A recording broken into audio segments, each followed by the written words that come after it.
क्या अविद्यानामन्तस्तिमिरामिहिरद्वीपनगिरे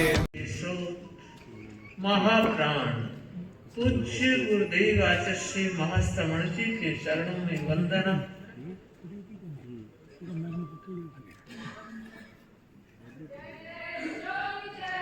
जय जय महाश्रमण। मैं परिषद से आगाह करना चाहूंगी, पूरे ध्यान से सुनने का प्रयास किया जाए। सम्मानित मंच, आदरणीय आचार्य भगवान, साधु साध्वीवृंद और आज के हमारे इस कार्यक्रम के मुख्य आयोजक मोहन राव जी भागवत और सभी श्रावक श्राविका परिवार, मैं सभी वक्ताओं के विचारों की सहमति के साथ आगे बढ़ने का प्रयास करूं। भगवान महावीर को हमने सुना, भगवान महावीर को हमने समझा। आज का ये उत्सव भगवान महावीर का निर्वाण उत्सव हम मना रहे हैं। हमें विचार करना है कि भगवान महावीर से हमने सीखा क्या है, भगवान महावीर के उपदेशों से हमने अपने जीवन को, हमने अपनी आत्मा को कितनी पवित्रता, कितनी निर्मलता और कितनी शुद्धता दी है। भगवान महावीर एक ऐसे व्यक्तित्व का नाम है जो अहिंसा और करुणा के अवतार के रूप में अवतरित हुए हैं। इतिहास में ढूंढने से श्रावक और श्राविकाओं ऐसा कोई उदाहरण नहीं मिल सकता। एक भगवान महावीर का उदाहरण है जिन्होंने मां की कोख में, मां के गर्भ में यह संकल्प किया था कि माता पिता के रहते हुए मैं संन्यास नहीं लूंगा। वो जानते थे कि मां और पिता की सेवा कितनी जरूरी होती है।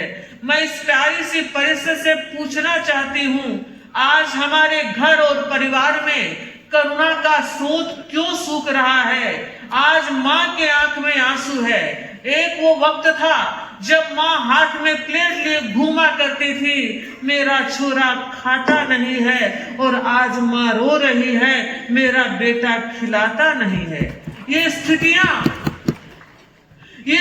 इस बात की सूचना दे रही है कि हमारे भीतर करुणा का स्रोत सूख रहा है। हम महावीर की माला फेरते हैं, हम महावीर का जाप करते हैं, हम महावीर के आदर्शों की चर्चा करते हैं, लेकिन याद रखिए ये वृद्धाश्रम जो बनाए जा रहे हैं, बूढ़े माँ बाप को वहां भेजा जा रहा है। विचार कीजिए, क्या हमारी ये संस्कृति है? क्या हमारे ये संस्कार है?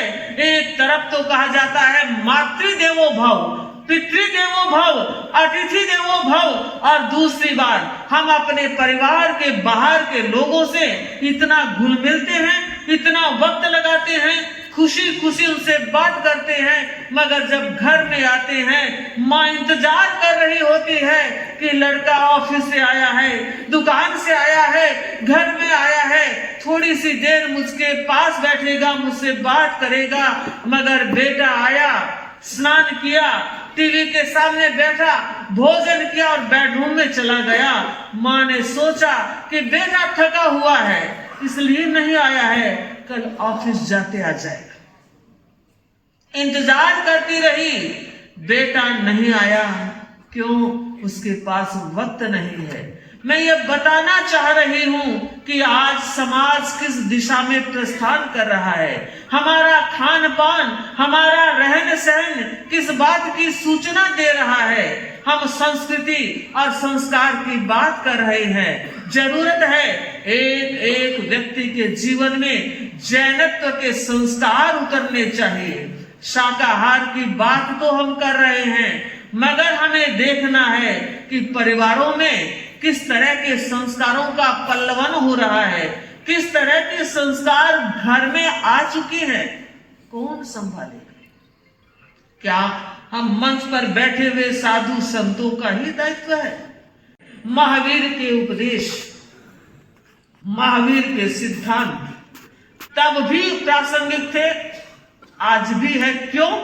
वे सार्वकालिक है। उन्होंने जो रास्ते बताए हैं, आज जरूरत है हम उन रास्तों पर चले। इरादे तो है मंजिल के, इरादे तो है मंजिल के, पर चलना नहीं आता। कहते तो बहुत है पर करना नहीं आता। आज की ये समस्या है और इसका समाधान भगवान के दर्शन में है। मैं बस यही कहना चाहूंगी कि भगवान महावीर को अगर आज हमें सच्ची श्रद्धांजलि देनी है तो वह यह होगी, भगवान ने ये कहा था, महावीर ने ये कहा था कि जो तुम चाहते हो वैसा दूसरों के साथ चाहो और जो तुम नहीं चाहते हो वो किसी के साथ मत करो।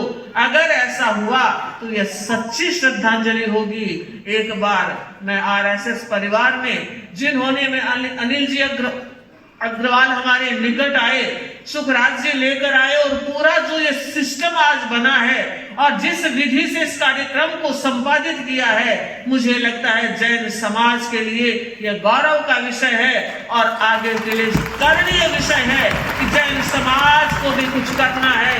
महावीर का 2550वां वर्ष चला जा रहा है, समय पंख लगाकर उड़ रहा है, यहाँ खून पसीना करके बहाया तार के चद्दर सोता रहे, ये नाव तो चलती जाएगी, तू हंसता रहे या रोता रहे।